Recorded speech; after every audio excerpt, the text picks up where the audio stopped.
J'ai dit, mais ça, c'est la danse des diables. Nous ne cherchions pas à menacer quelqu'un. Nous sommes un pays pacifique, mais nous voulons qu'on nous respecte. Et d'ailleurs, les Maliens ont décidé sur l'impulsion du président d'inscrire en lettres d'or dans leur constitution, à l'article 34, que désormais, n'importe qui veut collaborer avec le Mali, tu es obligé de respecter les 3 principes. Respecter la souveraineté du Mali, respecter les choix stratégiques du Mali, respecter les intérêts du Mali. C'est dans la constitution, article 34. À partir de là, nous avons dit, maintenant, tous ceux qui ne sont pas dans cette logique-là, nous ne pouvons plus convenir, parce qu'il faut respecter la constitution de chaque pays. Mesdames et messieurs, ces terroristes-là qui sont organisés dans ce pays, on leur a fait des bureaux.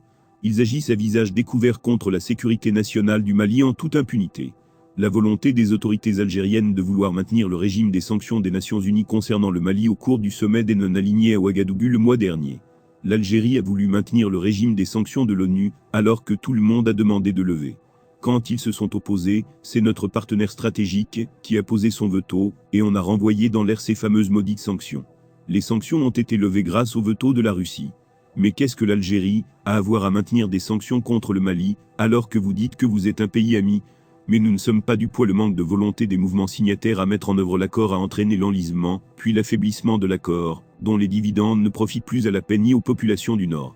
Vous savez, ceux qui organisent tout ça, mais ils ont des palais à Bamako. Il y en a qui ont 2 piscines, leurs enfants sont dans les grandes écoles.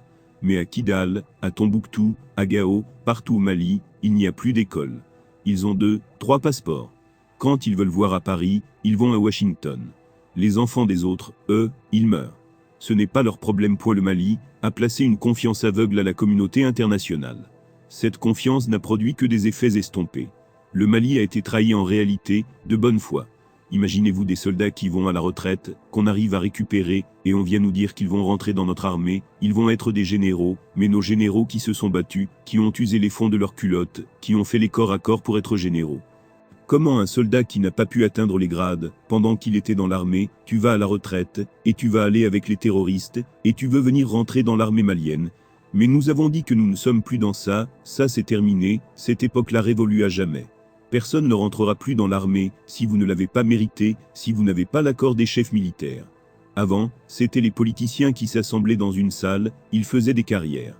C'est ce qu'on nous avait fabriqué, ça c'est terminé. D'accord, pour la décision que nous avons dit que l'Algérie est sortie de son rôle. Parallèlement, il y a la SEDEAO qui était dans l'ombre, manipulée par l'extérieur, qui a pris la décision de tomber sur le gouvernement nigérien pour le faire tomber. Vous avez leurs actions au Niger, quand les terroristes prennent une zone, ils ferment tout, il n'y a même pas de médicaments. C'est ce que la SEDEAO a fait au Niger, des morts dans les hôpitaux, on ne peut pas payer des médicaments, parce que la SEDEAO ne veut pas. Mais quelle différence il y a entre ceux qui terrorisent les populations maintenant, et ils ont décidé de faire un complot pour renverser les autorités nigériennes. C'est en ce moment que le Mali et le Burkina sont levés, nous allons louer une alliance militaire de défense réciproque, et nous avons mis quiconque en garde, qui se rappelle que nous sommes un peuple de guerriers. Nous sommes amis à tout le monde, mais c'est terminé, nous ne nous coucherons pas devant quelqu'un qui vient marcher sur nous, là, ça c'est révolu, et on a mis tout le monde en garde. Et quand certains ont voulu insister, nous avons eu de l'alliance militaire. Nous allons faire une alliance politique, et on a décidé de sortir sans délai de la SEDEAO, pour donner tout son sens à la création de l'accord, qui a été décidé plus tôt, parce que la SEDEAO était devenue une menace pour nos pays. C'est dans ces conditions que nous avons décidé de quitter, et quand on a décidé de quitter, nos présidents ont tenu chacun son discours. Ce discours, je demande à la jeunesse, il faut les lire, parce que ces dirigeants, qui ne parlent pas beaucoup, ce sont des militaires. Le nôtre, il a fait presque la moitié de sa vie sur le terrain des opérations, le ministre de la Défense, plus de la moitié sur le terrain des opérations, le président du Conseil national du CNT, plus de la moitié de sa vie sur le théâtre des opérations, le directeur des services de sécurité, plus de la moitié sur le théâtre des opérations. Donc, ce sont des hommes d'action. Ils n'ont pas peur de la mort, mais il faut qu'ils aient des partenaires avec le peuple, pour éclairer la route. Ils ont montré la voie au Burkina, la même chose au Niger, la même chose. Il appartient aux politiques, aux intellectuels de théoriser leur conception, et lui donner forme pour que demain, si pour une raison ou une autre, ils ne sont pas au pouvoir, le théorisage là ne tombe pas, qu'on sache que c'est la continuité, qu'une nation se construit. Il ne s'agit pas de tenir des bons discours, une saison et puis c'est pas, on doit dans 10 ans demander à quelqu'un qu'est-ce que Assimi Goïta a dit au moment où de la CD, il doit vous dire l'essentiel. Vous avez écouté Assimi Goïta, il dit que c'est, on l'a téléphoné de l'extérieur pour lui dire, on va te nommer un président, un premier ministre, un président de l'Assemblée, il dit ah bon, très sérieusement, hein, il dit au jambon, président, ça, maintenant le reste là, on verra point. Le président du Niger nous dit que le jour où il y avait la crise au Niger, il y a un pays européen qui a voulu les appeler pour intervenir. Est-ce que vous savez que c'est le président français qui a appelé le monsieur?